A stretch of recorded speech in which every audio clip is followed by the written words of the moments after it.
All right, and what's going on, everybody? Welcome back to my channel. I have some maintenance I got to do for my Kokedama plants, and I figured you guys should join me and just hang out, and we can talk, or at least I'll talk. You can listen for now. If you want to talk, then just write down in the comments. All right, anyway, we have a bunch of succulent Kokedama, and then we have one bromeliad Kokedama. I'm gonna water these guys by soaking them just briefly in this little thing of water, but the Nerogelia, this bromeliad, I have to check out because I feel like there's something eating the moss or chewing on something in the wrapped part, the root ball. So I need to look at that. I also need to look at this huge aloe that's in the Kokedama because it has something going on. At first I thought the dark color, the dark patches were from nectar from my lipstick plant falling on the leaves and causing an issue, but it may be some type of a viral thing. I really don't know. But anyway, let's get started. So some of these I made on camera. So if you've been following and you saw the Kokedama, let's make a Kokedama video, some of these will be familiar to you. Alrighty. This is a Haworthia, or Haworthiopsis, actually. I think this is the washboard. I don't know if it's called fairy washboard, something like that. And as you can see, it has grown pretty crazy. It's been neglected like a lot of these, but it's okay because these succulents in Kokedama don't mind not having, you know, a lot of water. And I mean, the root ball is very, very dry. I don't know if you can hear that. You probably can't. Anyway, so actually what I could do, which I'm not going to do right now, is I could cut this and root, wait for it to callus of course, but then root this piece and make a new plant out of it. But I kind of like how it hangs out in this creamer. So I'm just going to take this and I'm going to dunk it, okay? And just let it soak for a little while. Let's come back to this one now. Before I put them in the water, I just check to see if there's anything that needs to be removed, any dead leaves. But let me tell you guys, these types, Aloe, Haworthia, even Nerogelia, or other types of bromeliads, they do great in Kokedama.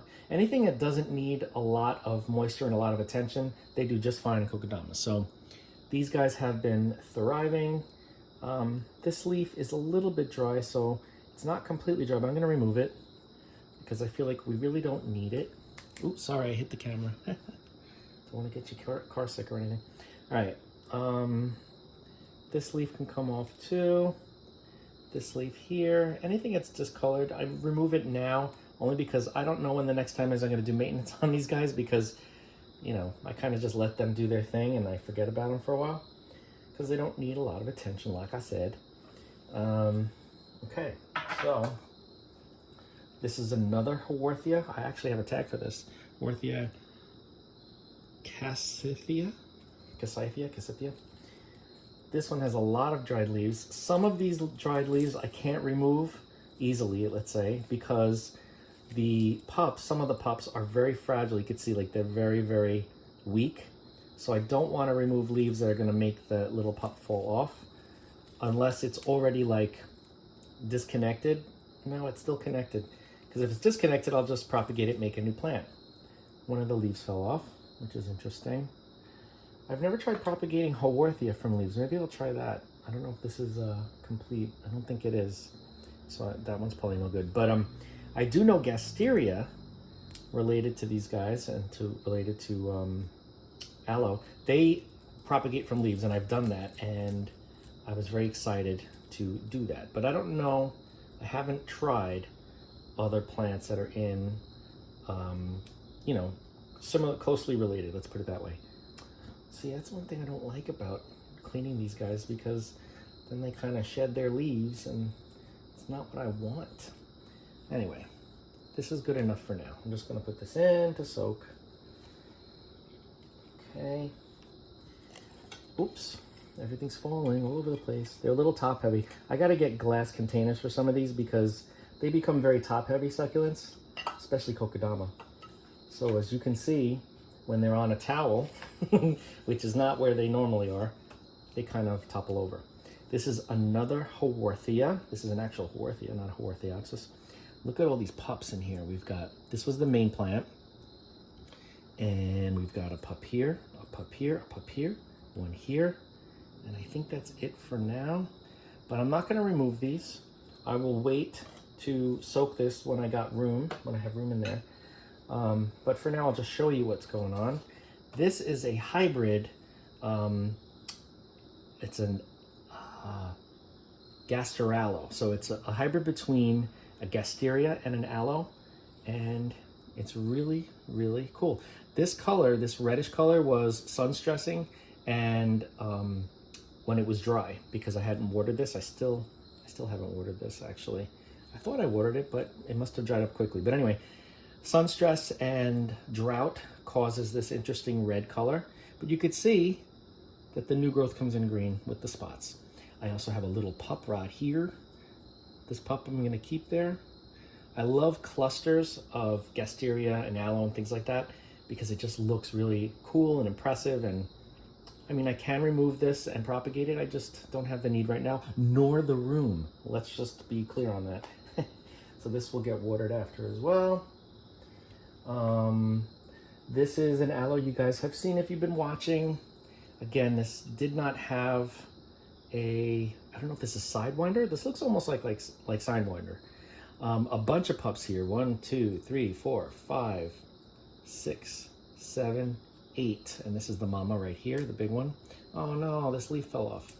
Perfect time to try to propagate an aloe leaf.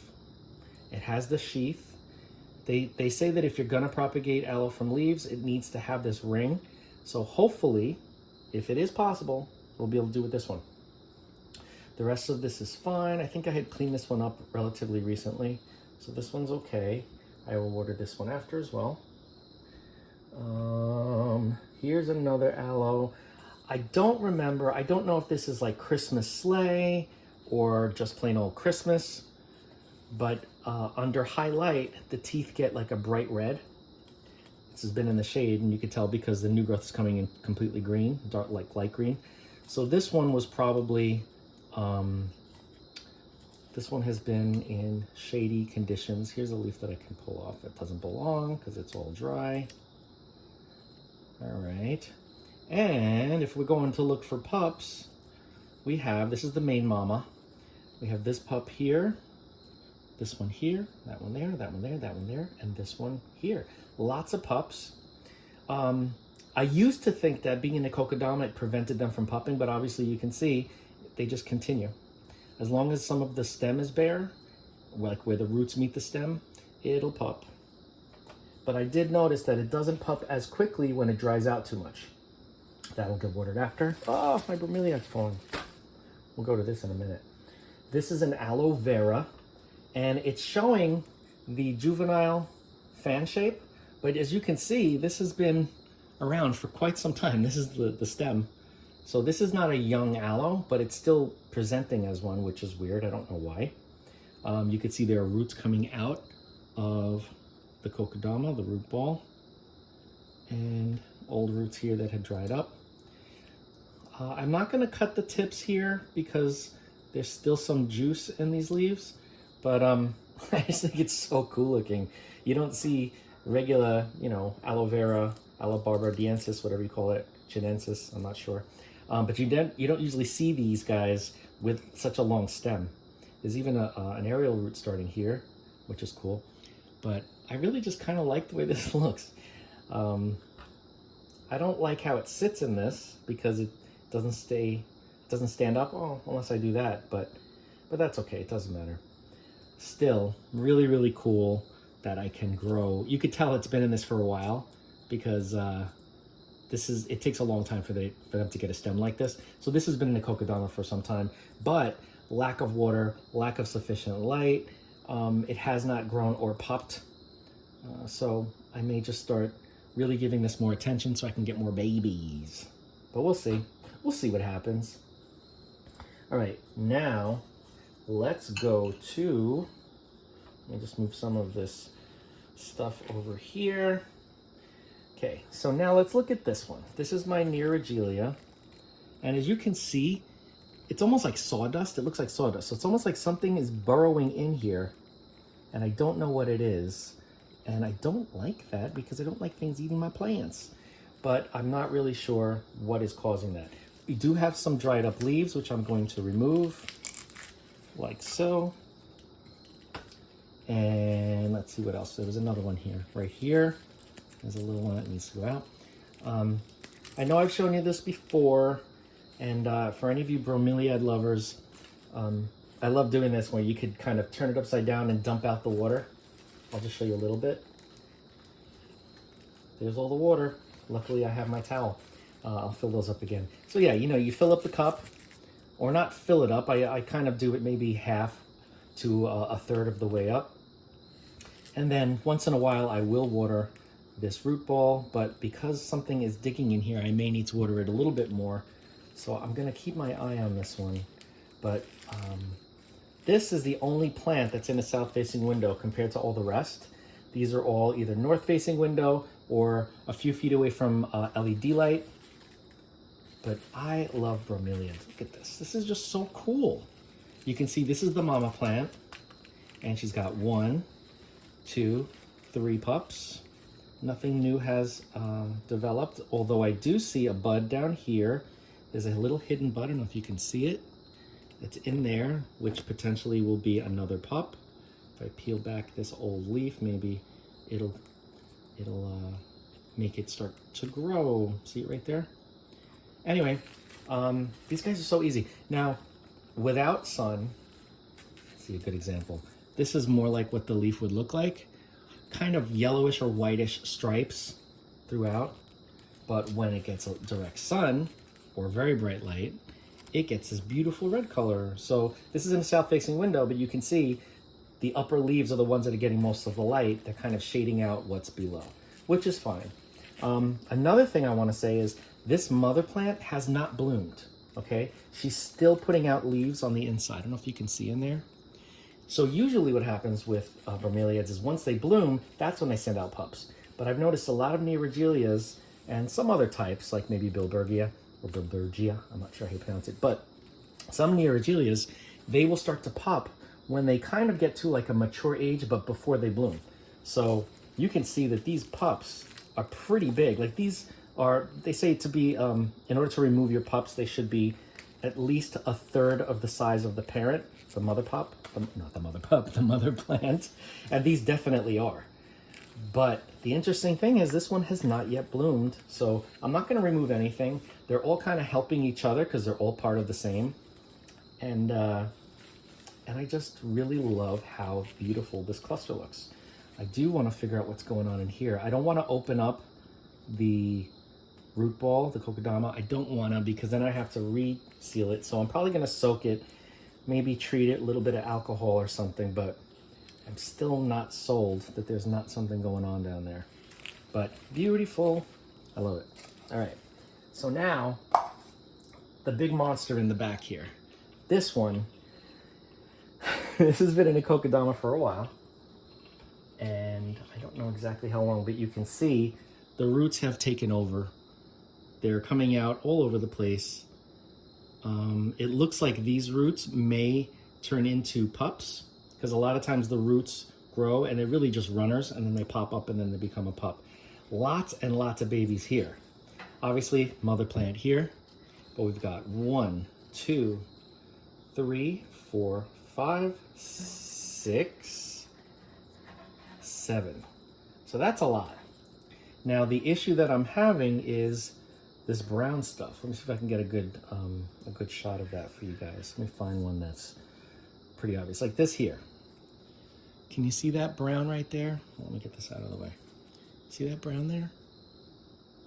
I don't know what that is. I thought that it was nectar that had dripped from the plant above it when it was blooming. Well, here's a better one. But it's starting to look like some type of a disease or something.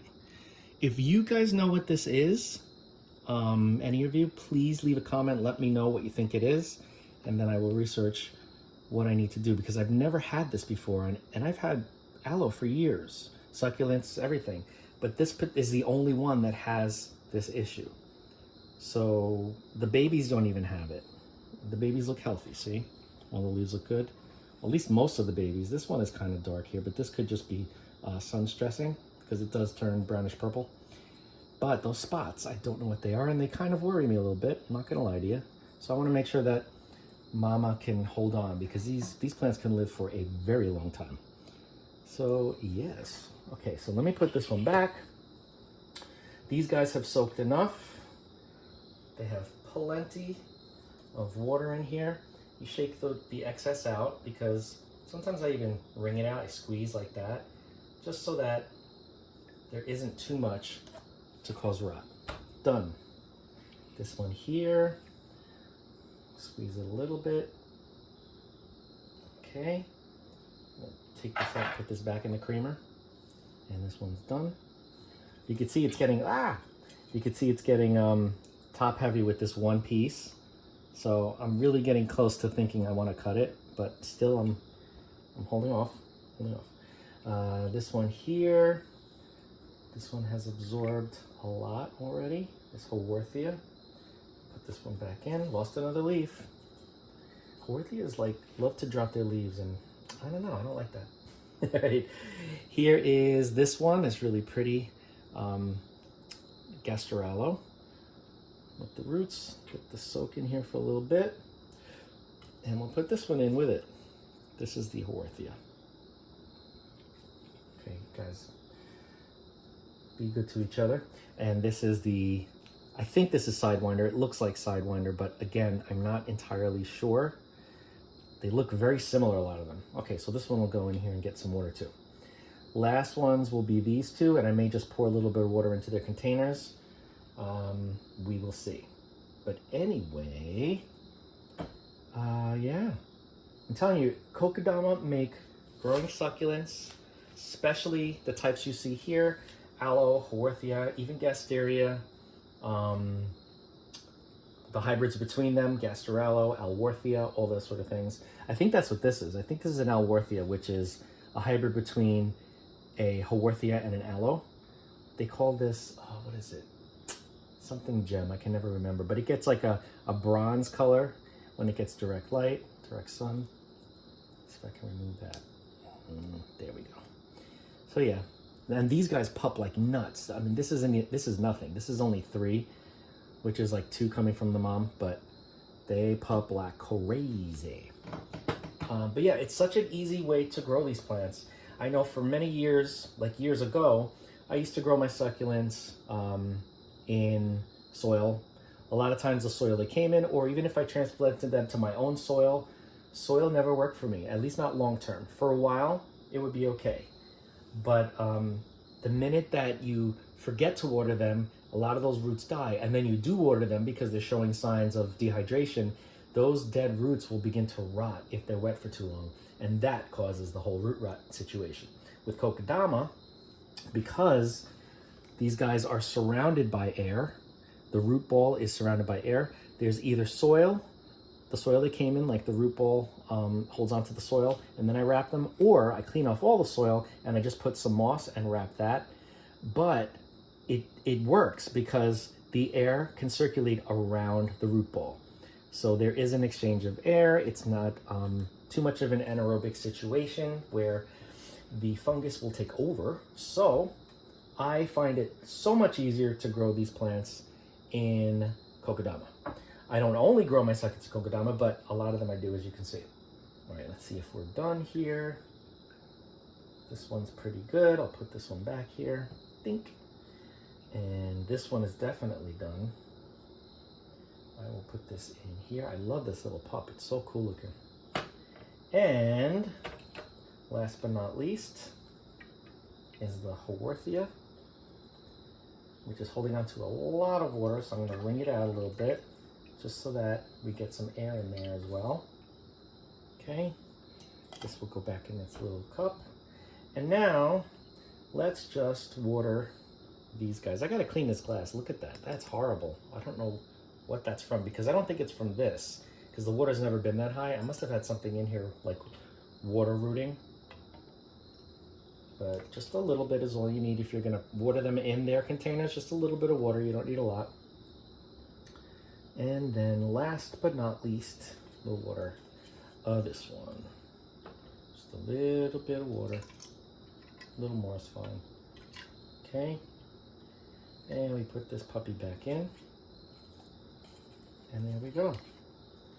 So that's about it. I did do a video the last time you saw some of these. I did a tutorial on how to create a kokedama, how to make one out of succulents. If you can't find that, I can send it to you. I can show you the link, or I could also do another one. So if you want to see me create new kokedama with some of my succulents, because I have a lot, just holler at me and say you want to see it if you can't find the other one, and we could do that. We could do it together. Again, if any of you know what the issue is with these dark spots, please, please, please leave a comment, because I have a funny feeling it's some type of a virus or something. So I may have to just cut all those leaves off. I mean, you know, worse things have happened, but I just would love to know what's going on, because in my research, I haven't found anything that looks exactly like this. That's why I thought it was maybe the, I thought it was the nectar from the lipstick plant dripping down on this plant, but you know, could be wrong. I don't know what this is. So yeah, if you have not subscribed, please do. Don't forget to like and comment, and hit that bell if you want to be notified, and I will see you in the next video. Thanks, guys.